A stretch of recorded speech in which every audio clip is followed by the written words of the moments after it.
সেই একমত বিষয়ের বাইরে আপনি কোনো কিছু যদি গায়েব চলে এই দেশের মানুষের উপর চাপাই দিতে চান, তার সব দায় দায়িত্ব আপনার হিংসা মানুষটা গ্রহণ করবে না।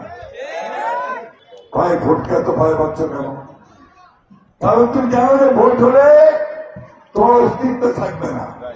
এই কারণে তুমি ভোটকে এত ভয় পাও, নির্বাচনকে এত ভয় পাও। যে একটা দল আজকে খুব জোরে সরে বাংলাদেশে প্রচার করতে দেয়, তাই একমাত্র দেশপ্রেমিক দল, তাই একমাত্র সৎ দল, তাই একমাত্র সঠিক দল। আমাদের মা বন্ধুর কাছে গিয়ে পৌঁছায় যে বেহেশতের টিকিটের একজন উন্নয়ন আছে, ঠিক না? যাচ্ছে তো নাকি যায় তো বেহেশতের টিকিটটা একমাত্র আল্লাহ তাআলা ছাড়া নবী ছাড়া কাউকে দেওয়া পারে না। আমি যদি ঠিক মতো ইসলাম ধর্ম পালন করি তাহলেই আমি বেহেশতে যাওয়ার চিন্তা করতে পারি। নেওয়া নেওয়ার ইচ্ছে তো আল্লাহ, ঠিক না? এগুলো যারা করতেছে এই দুনিয়াতে, এই জীবনে, এরা কিন্তু ইসলামের অপব্যাখ্যা দিচ্ছে, আমার ধর্মের অপব্যাখ্যা দিচ্ছে, ঠিক কিনা বলেন? বন্ধুগণ, আমরা এগুলোতে বিশ্বাস করি না। আমরা মনে করি যে আমার কর্মেই হবে আমার বেস্ট, আমার কাজের মতো নিয়ে আমি বেস্ট যাবো অথবা যাবো না, তাই না? আমি ভালো করে মানুষকে ভালোবাসি, আমি পাঁচ ওয়াক্ত নামাজ পড়ি, আমি যে রোজা রাখি, মিথ্যা কথা না বলি, সুদ না খাই, তাহলে আমার বেস্ট যাওয়ার একটা পথ তৈরি হবে, ঠিক তো নাকি? কিন্তু ওই জামাত ইসলামের টিকিট কাটিলে বেস্ট যাওয়া পারিবে, নাহলে বেস্ট যাওয়া পারিবে নি, এদিকে আল্লাহ তাআলা ওই ব্যাপারে, এটা কি আল্লাহ তাআলার কাজ হলো? আমি এখানে বলছি যে যারা এই সমস্ত মুনাফিকি করে তাদের কাছ থেকে আমাদেরকে সাবধান থাকতে হবে।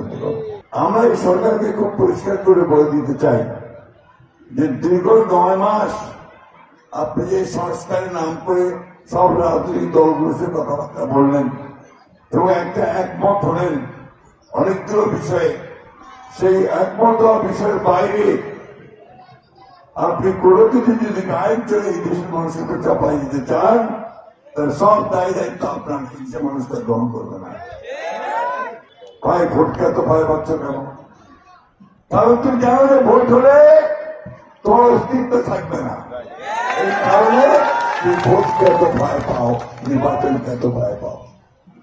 এই কারণে ওই ছোঁয়া, আমার ছোঁয়া খুব ভালো কাজ পেয়েছে, 5ই আগস্টে আন্দোলন করে আমাদেরকে মুক্ত করছে, সাহায্য করছে। উমরাও একটা দল করছে জানেন তো, এনসিপি নাম শুনেছেন তো? ওই পুরো এনসিপি আছে, এনসিপি একটাও এই এলাকায় একটাও এনসিপি আছে? একটাও না। তাহলে কেন করে ভোট হবো? ভোটটা হবে কিভাবে? ওরা তো ভোটই পাবে না। ওই জন্য ওরা ওই উমার সাথে শুনে কথা না পেয়ারা করতে হবে, সনদ করিতে হবে। এগুলো হচ্ছে ওই আপনার মানে শুধু বিভ্রান্ত করা, ভোট পিছানো এবং আগে অবস্থায় ফিরে যাওয়া। বন্ধুগণ, আমরা পরিষ্কার করে বলতে চাই, আমরা যেগুলো আমরা একমত হয়েছি, বিএনপি শুধু সেগুলোর পক্ষেই থাকবে, অন্য কোনো কিছু বিএনপি দায় নেবে না, দায় সরকারকে নিতে হবে।